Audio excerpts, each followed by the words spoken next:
In the back row of fifth-class route class, near the window where the light barely reached, sat Nia Forester. Always in the same seat, always silent, always cradling her worn violin case like it was made of glass.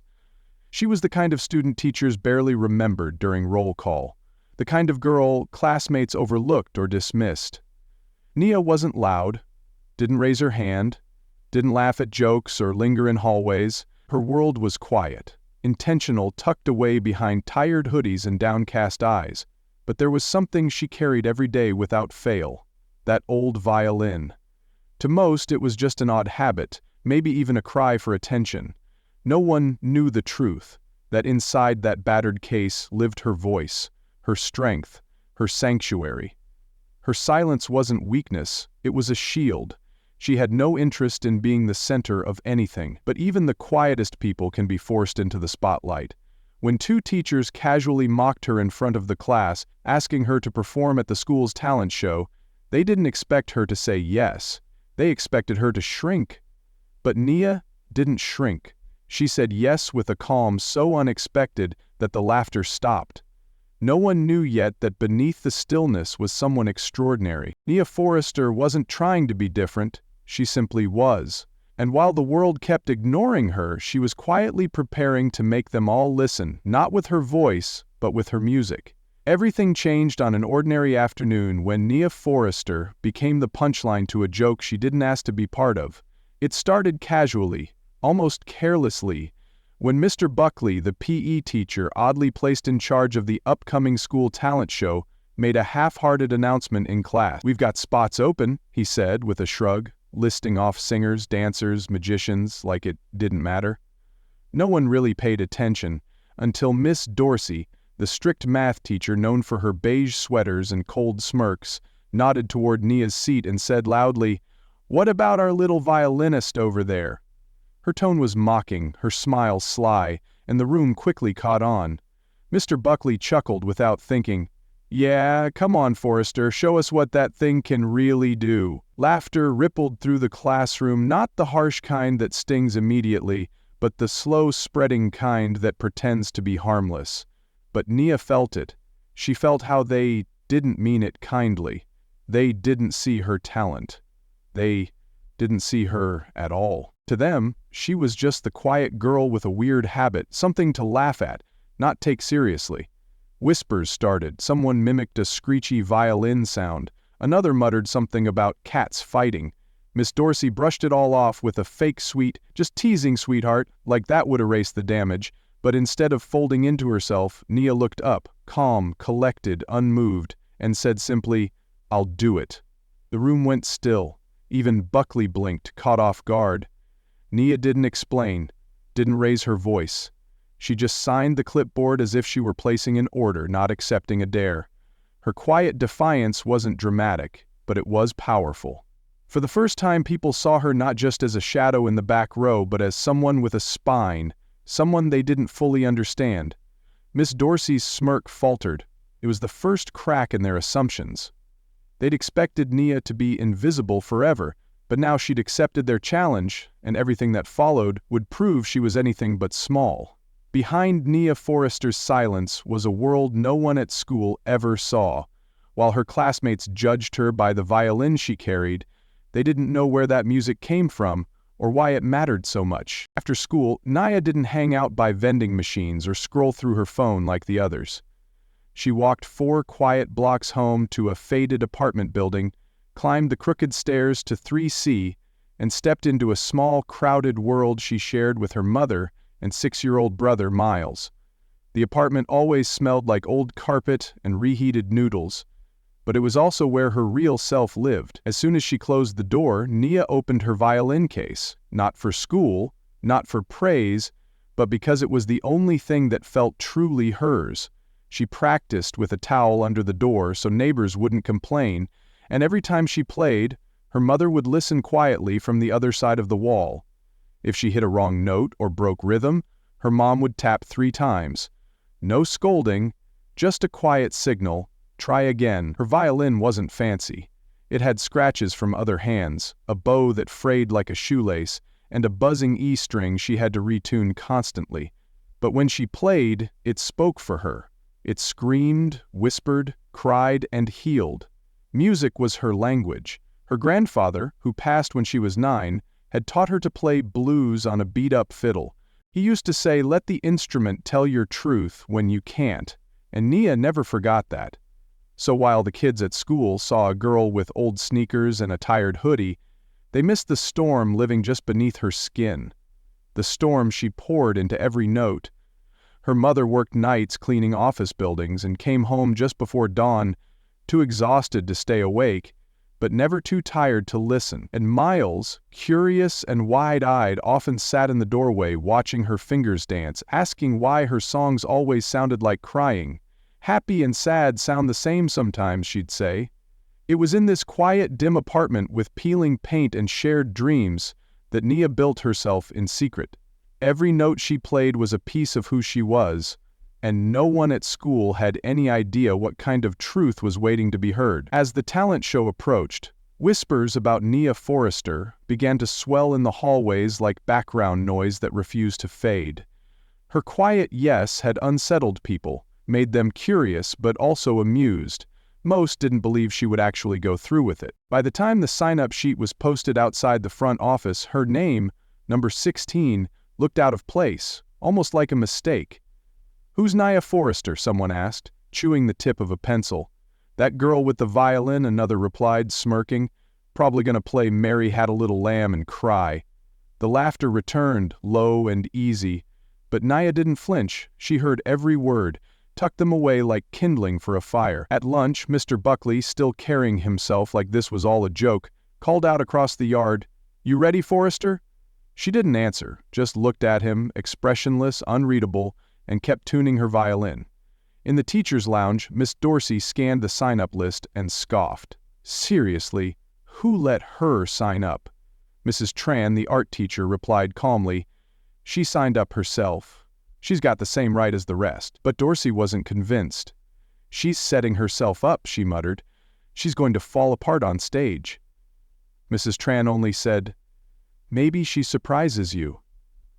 Meanwhile, back at home, Nia sat cross-legged on her bed, notebook open, violin beside her. Her mom leaned on the doorframe, towel in hand.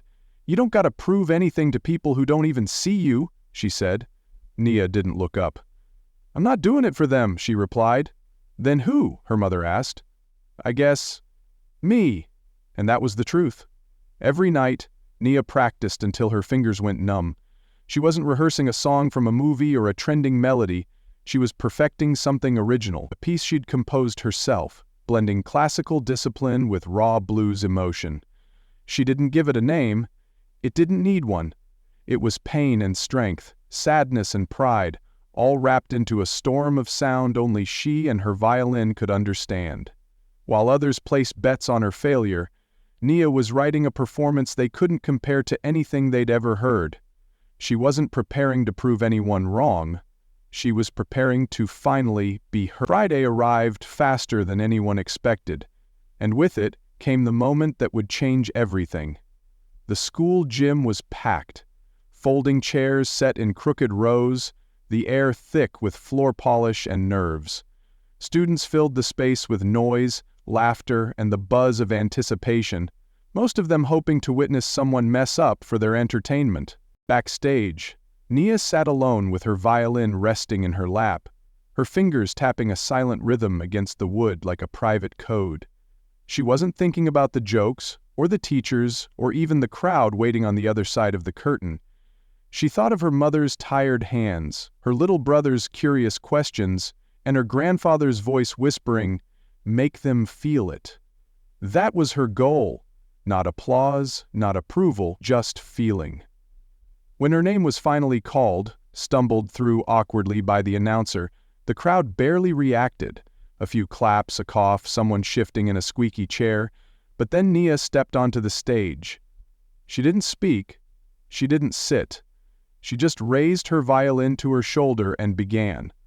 The first note was barely audible, trembling in the thick air, but she held it steady, stretching it until it bloomed. By the fifth note, the room had gone completely still. Her music didn't sound like anything they expected. It wasn't flashy. It wasn't familiar, it was raw, aching, alive. Her bow moved like a blade, sharp, precise, but full of grace. The piece began like a soft cry, then shifted into something urgent, stormy, and wild. Her fingers flew across the strings, bending them into emotion, as if her soul had found a voice and refused to be silenced.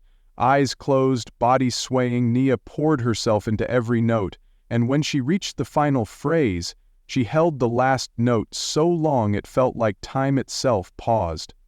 When the music ended, she didn't bow, she didn't smile. She stood still, the violin against her chest like a second heartbeat. For a moment there was only silence. Then, one clap, another, then more, until the gym thundered with applause, not loud or wild, but full of something deeper. Awe, respect, maybe even regret. The ones who laughed now stood, and Nia? She walked off stage without a word, because her music had already said everything. The Monday after the performance felt different from any other day. The sky was overcast, the ground damp with yesterday's rain, but inside Toledo Central Middle School, something had shifted. Nia Forester walked through the front doors with her violin case in hand, like always. But this time, people moved aside for her. No smirks, no whispers, just quiet recognition. A girl in the hallway leaned over to a friend and whispered, "That's her," as if Nia had become someone larger than life.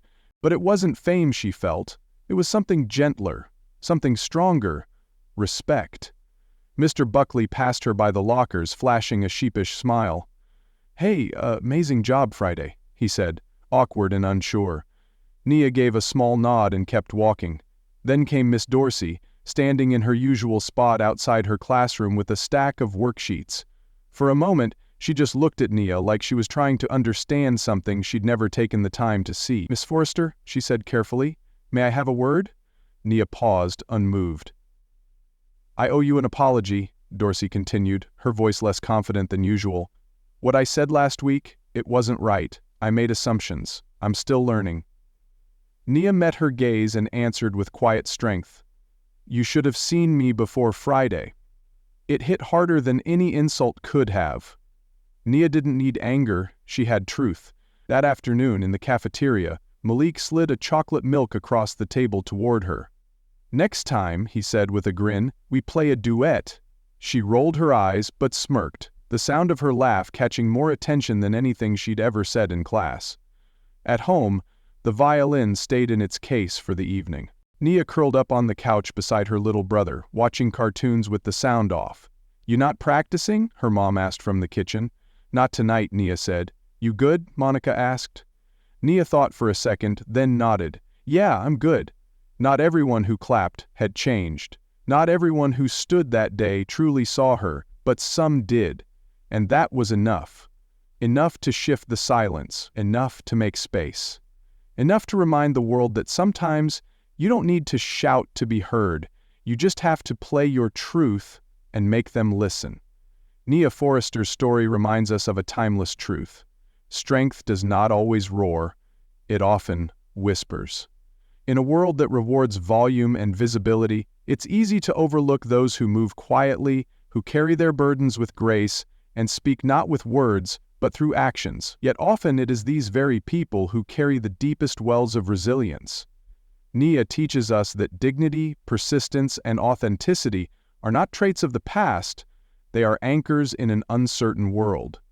Her journey encourages us to listen more closely, not just to music, but to the lives around us. How many people in our communities, in our families, are quietly enduring, quietly creating, quietly rising? Her story urges us to not dismiss the silent or the different, for within them may lie beauty and brilliance we've yet to recognize. And for ourselves, no matter our age, it's a reminder that it is never too late to speak our truth, in whatever form it takes. Whether through music, craft, kindness, or courage, our voice matters. We may not always change the whole world, but by staying true to who we are, we may just change the room we're in, and sometimes that's enough.